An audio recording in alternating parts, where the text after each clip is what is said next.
Right, so it's 5 in the morning and I can't sleep, so what am I going to do? I think it's time for another podcast, probably. Last time I did this at the crack of dawn, I was back in Ladner with a completely different backdrop.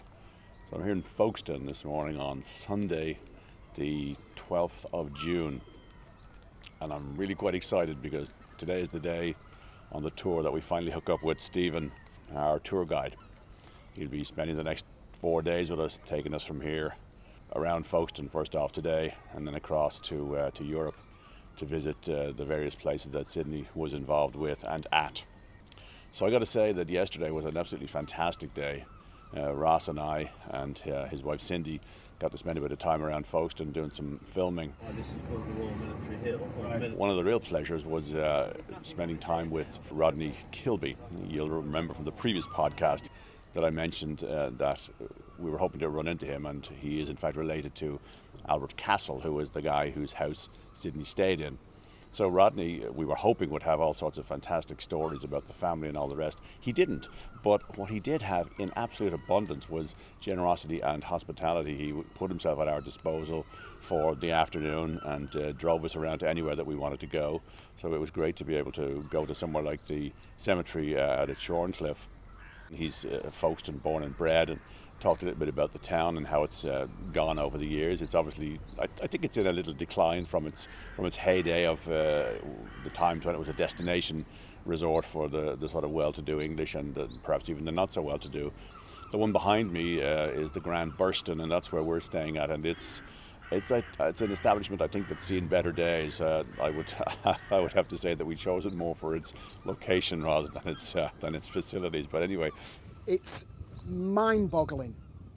The other important thing today, obviously, is that the tour, I guess, officially kicks off. So we get to tell, or I get to sort of take a back seat for a couple of days while Stephen takes over and walks us through Sydney's record.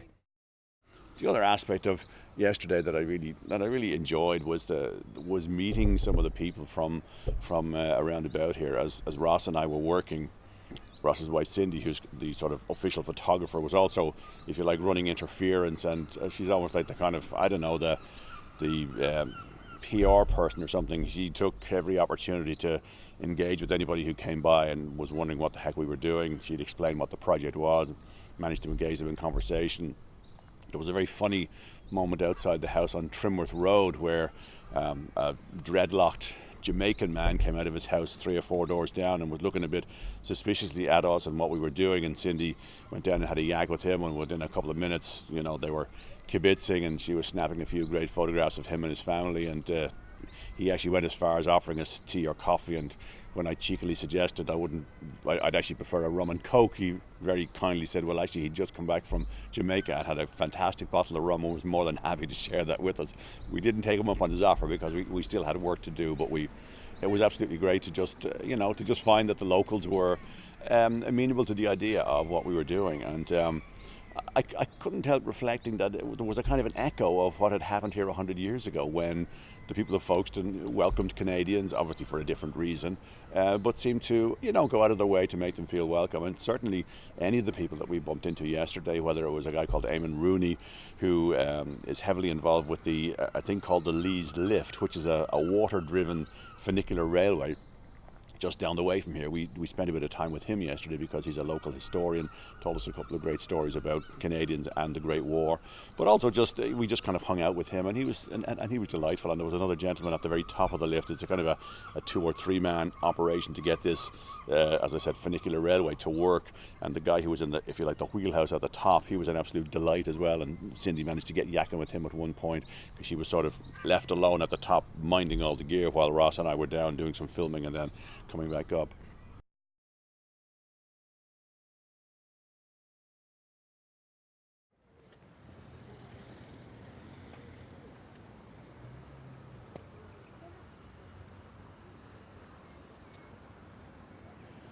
One of the things that you have to remember is that Folkestone was the closest point to the continent. It was about the same distance as from Ladner to Victoria. In fact, soldiers quipped that it was so close that it was possible to have your breakfast in Folkestone and finish up mid-afternoon in the trenches on the Western Front. That's how near it was. The other thing is that it was possible to hear the guns going off on the continent, especially during any of the major bombardments. Now, I've no idea what Sydney made of that, but we do have an eyewitness account from another Canadian, a guy called Private O'Brien from Winnipeg, and he wrote the following.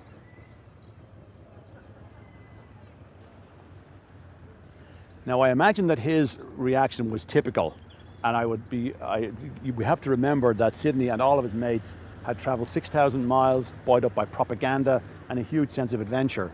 But I can't help wondering, the first time they heard the racket from the continent, if they must have wondered what the heck had they gotten themselves in for.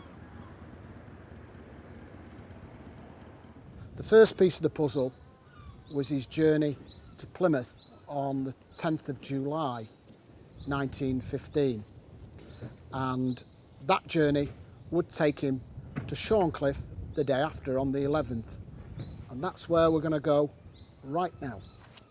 But there is a fantastic exhibition in Talbot House at the moment about the Belgian refugees that came to England. It's mind-boggling, absolutely, because I never knew until I knew there was Belgian refugees because we had them in Rill. Yes. And most towns had a few hundred. Really? I mean, Folkestone was a recruiting town for the Belgian army. You know, they came back over, they re-equipped, and they went back again. But over 6,000 didn't. And I'll leave it till we get to Talbot House and you can read their story because it's fascinating. So I'll kind of leave it at that. I don't know whether I'll get this edited together in any quick time to get it all sorted as fast as I would like to do. But as I said, I'll try and get it in the can, and Ross and I will maybe try and edit it together sometime in the next day or so and see if we can get it posted so that it can be fired off to you guys. So as I said, it's Sunday morning. I'm really looking forward to how today is going to unfold, heading off to France and Belgium, and we'll go from there. So with a bit of luck, I might get another one done sometime towards the end of the week if I was lucky, and that'd be grand. So anyway, that's the end of it for the moment. Thank you for your attention. Apologies for my 5 o'clock or 5:45 shadow as it is now. Haven't had time to have a wash. Didn't want to wake the good lady by running the shower this morning while she was still snoozing.